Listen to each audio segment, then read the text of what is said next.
the richest person on Roblox that you know? Would you believe me if I told you that there are Roblox players with billions of Robux on their account? I know a few people who have over 1 billion Robux on their account right now as we speak.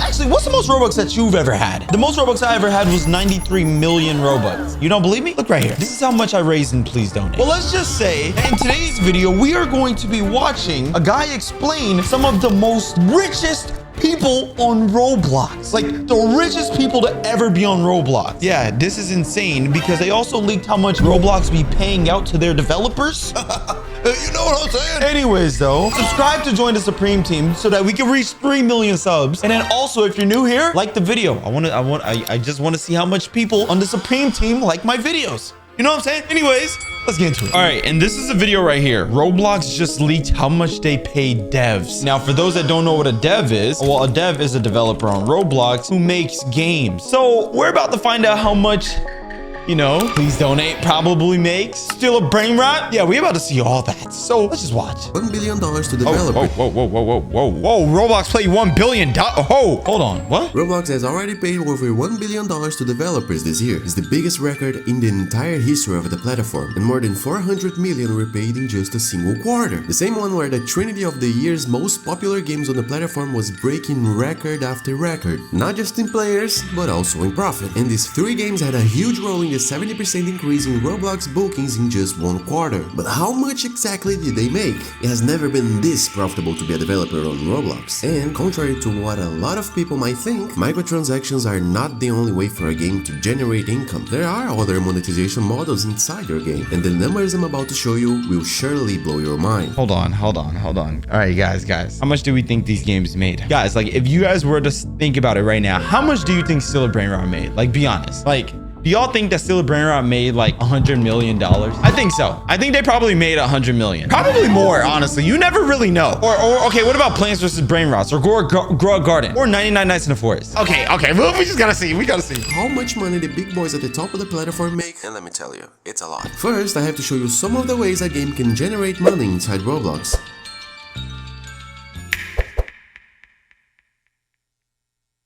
To start with, we had one of the most significant changes among the monetization methods, which was changed this year and which, according to Roblox, was responsible for a 73% increase in creators' revenue when compared to the previous program. For quite a long time, Roblox used a program that rewarded game developers with a bonus whose basic metric was the session time that a player who had a premium subscription on Roblox. They changed that? Hold on. Okay. Guys, I feel like someone out there who's probably watching this video right now, I feel like one of you guys might end up becoming a developer off of this video. But inside the game, the program was called EPB, Engagement-Based Payout. Here's how it worked. The more time a player with a premium subscription spent inside your game, the larger your slice of that reward cake was. And that slice didn't have a fixed value. It was very variable and uncertain. The source of the money that was distributed in these bonuses came from the revenue of the premium subscriptions themselves, and a small portion of the revenue was specifically allocated to reward developers who kept users on the platform for longer through this bonus. And the system worked like a competition because the developer who managed to keep a premium player inside their game for longer would get a higher percentage of that reward, while those who kept premium players for less time obviously received a smaller percentage. The problem was, this system was far from making everyone happy. First, because there wasn't a lot of transparency from the Roblox platform regarding the actual size of the total reward pool that was being distributed among the devs. They only saw estimates. The other negative point was that only players with a premium subscription generated rewards for this bonus. On the other hand, regular players, who are the majority on the platform, didn't count. But the biggest problem with the system, without a doubt, was that it gave kind of a wrong incentive for experiences in general and only favored one side, while the other side ended up being treated unfairly. Okay. So we're hearing a lot about this, like this method of making money out of Roblox, but what I want to know is how much did the game make? All right.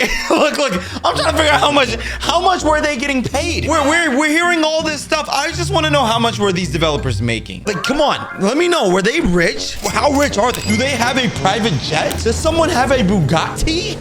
You know what I'm saying? And punished. Since the goal to earn this bonus was to keep the premium player inside your game for as long as possible, because the more time, the bigger your percentage. Games that generally had a more addictive genre, like tycoons or simulation games, or those that abuse the FOMO strategy, which stands for fear of missing out, the strategy of the high demand and low supply, or limited supply. The famous shortage of items or products that can easily run out if you're not fast enough and ready to seize that big opportunity to claim that reward. That creates in the player's head the trigger of needing to always stay inside the game so they don't miss these limited and unmissable opportunities. And that, whether you like it or not, ended up making this type of games completely monopolize this playtime based reward system, because shorter games, or the kind of game that you wouldn't spend hours playing and that didn't give you any benefit for staying AFK farming something like is common in tycoon games, or that simply just didn't want to use FOMO as a strategy, ended up having no way to compete with the games from the previous example, especially because the system heavily incentivized even the abuse of AFK, where you could just simply give a reward to the player for staying in your game, even while AFK. Just like those tycoons do with the mechanic where you generate more money or resources if you are online than you generate when you are offline, for example. A lot of people still have no idea, but this strategy is precisely to keep you inside the game for as long as possible, even if it's... Yo, bro, I think I might crash out. Okay, but how much money were they making? Like, yo. Wait. Roblox just leaked how much money they pay to devs. Where does it talk about how much money they're paying them? I understand. I understand, you know, there's engagement farming or whatever. Yo, bro. Where does it talk about how much they paying them though? I just want to know how much they paying them. FK, because this massively increases the average playtime of the game and consequently retention, and that makes the game getting the good graces of the front page and climb up in the recommendation rankings. In short, this reward system was basically monopolized by these games, while smaller, more casual, shorter games, or that didn't use any of these retention strategies, were left empty-handed because they didn't even stand a chance of competing for this bonus. So Roblox, along time later, ended up making this system obsolete and got rid of it, introducing a new program that aimed to be more transparent with developers in terms of numbers and requirements, and also, especially, to be a more fair and proportional system than what was used before for all creators, regardless of their games genres and retention strategies.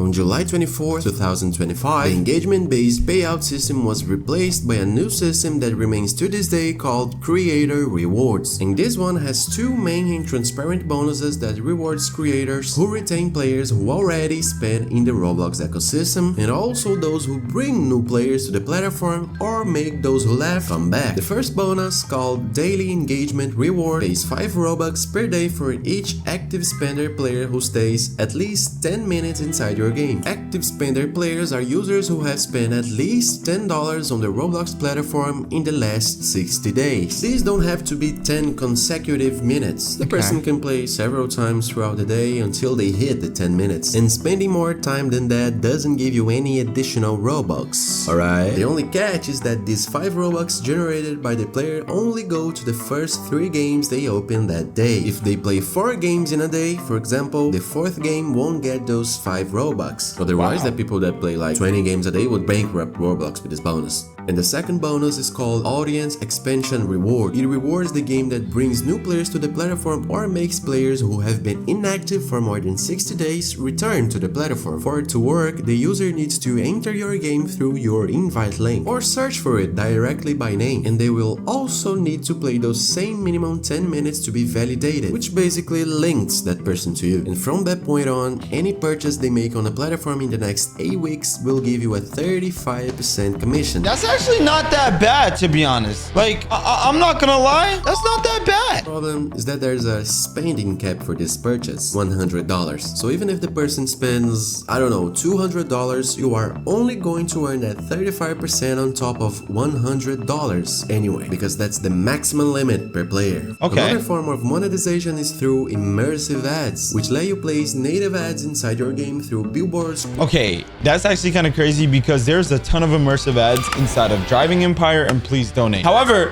My thing is, do these really make Robux like that? Like make you money? And also benefit from rewarded videos. You can choose where your billboard is going to be inside the game, both in video format and static image, and they will generate money for you based on their performance and views they get. There's also the good old reward video, the ad you watch by your own choice just to earn a reward inside the game, like a revive or a certain amount of in-game currency or anything else. And in the case of the portals that take you to other experiences, the ones paying for them are the creators themselves to promote their games, and you receive your share of revenue every time a player successfully uses the portal in your game and goes to another experience. But you are not the one who chooses that sponsored experience. Roblox itself is the one that will make custom recommendations for each player individually using the platform's algorithm, just like you are also not the one who chooses the billboard and reward video ads. You basically just rent out the space and Roblox itself decides what is going to advertise there. Okay,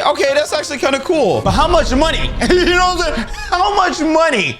Bro, I'm hearing a lot of the ways of making money, like, well, the ways of monetization in Roblox games and stuff. But how much money? Like, we're missing how much money? That's what I want to know. Each player can see something different, even if several players are looking at the same billboard at the same time, because it's a custom recommendation showing something Roblox thinks that specific player is going to be interested in based on their behavior and preferences on the platform. Just like what YouTube did by recommending this video to you. For example, they thought that you specifically would like it and you are enjoying it. At least is what I hope. And since you clicked on this video and are liking this cinema editing and wanting to see more content with this high quality, why haven't you liked the video and subscribed to the channel yet? I would love to like and subscribe if you would tell me how much money these creators are making. What you really want to know is, but how much do these immersive ads actually pay the creator? And the truth is, this monetization model suffers from the same transparency problem that the old engagement-based payout did. There are no official fixed numbers from the platform for immersive ads like there are for the new creator rewards. And the numbers can also change a lot depending on the type of the ad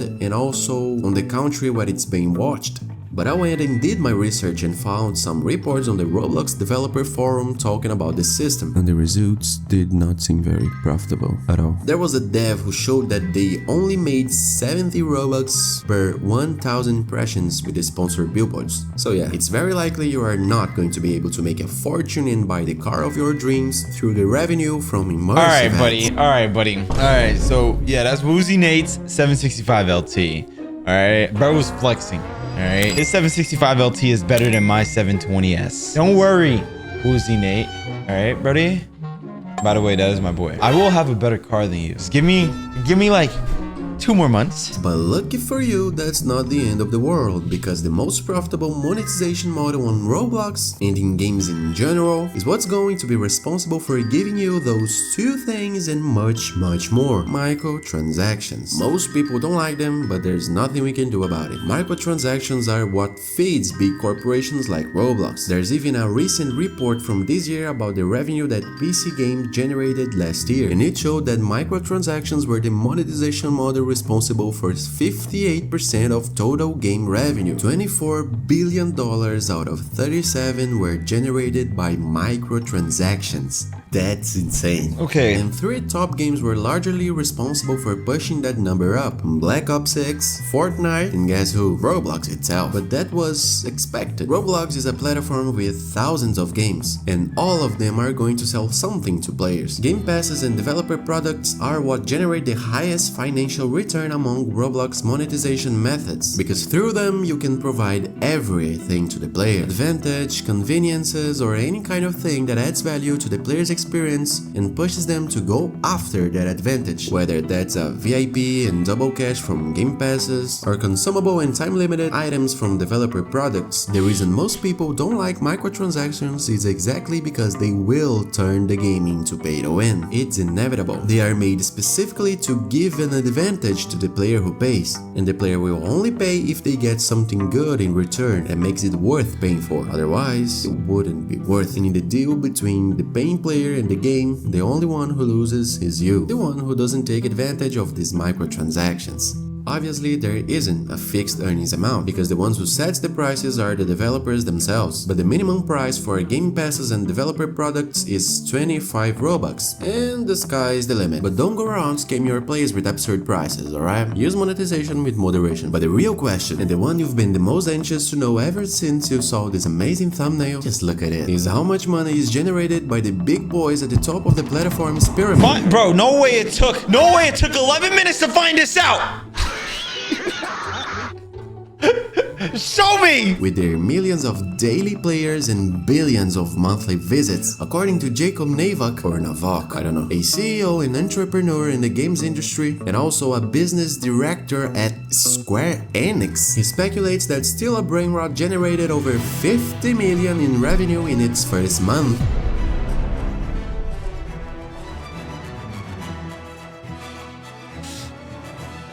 There's no way. There's no way. There's no way. There's no way. There's no way. There's no way. There's no way. There's no way. There's no way. There's no way. $50 million in his first month. Hold on. Okay. $50 million in his first month. All right, let's take 1, 5. Okay. Wait, 1, 4. Okay, 3. Hold on. 5. $50 million. So Still a Brainrot made 3, 6.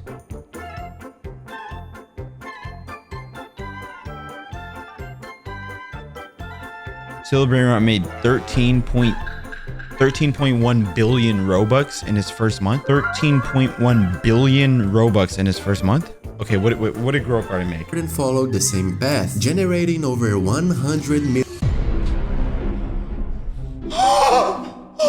Oh my gosh. Oh my gosh. Oh my gosh. Oh my gosh. Oh my gosh. Oh my gosh. Oh my gosh. In its first 2 months. Ignore the fact that he miserably messed up the CCU numbers of both games. Chill, guy's a CEO.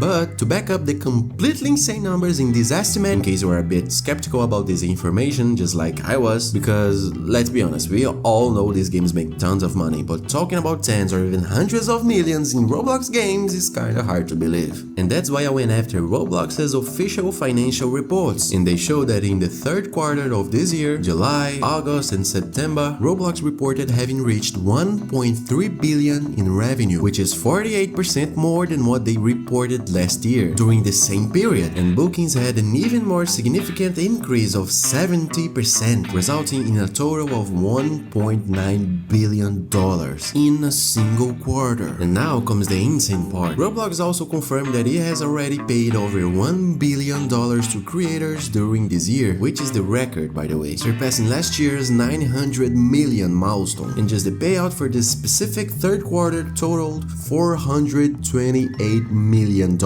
which is simply 85% more than what was paid in the same third quarter last year. And guess what this year's third quarter had that last year's didn't? To justify that 85% increase, which resulted in $200 million more dollars in payouts, besides the new creator reward. Exactly, the 3 most popular games of the year on the platform. I gotta make a game.